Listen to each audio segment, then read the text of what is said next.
Hello, this is Adeline and you're watching Incoa News. In a key development in the Soham Naik case, one of the victims has withdrawn her complaint, bringing a new twist to the proceedings. The defense counsel stated that the complainant, who was the first to depose before the court, alleged she was pressured into filing the case. Further hearings are awaited.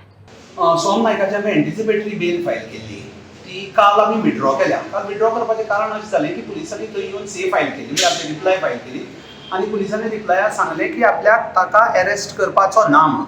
Arrest करपाचो ना म्हणपाचें कारण basically अशें जालें की Carta मुखार इंटरव्हिनर म्हळ्यार victim जे चली आसा ताणें आपल्यालो आदवोगाद काडून कोर्टा मुखार स्टेटमेंट केलो की आपल्याक कांय कंप्लेन ना आनी आपल्याक ताच्या अगेन्स्ट कांय एलिगेशन्स ना आनी she is not interested in all absolutely in the matter.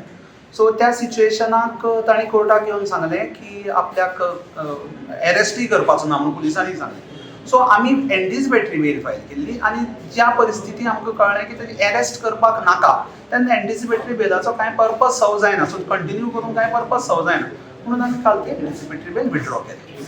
Okay. आनी दुसरे हाका तुमी एप्लाय केलेले आसा? आतां आमी चिल्ड्रन्स कोर्टाक ताजेर 3 ऑफेन्सीस आसा, थंय एक करून आमी टायम घेवन करतले. आतां ज्युवेनायल जस्टीस बोर्डा मुखार ताजी बेल एप्लिकेशन पेंडींग आसा, जी 5 तारखेक आर्ग्युमेंट आयतली, 5 मेक आर्ग्युमेंट आयतली.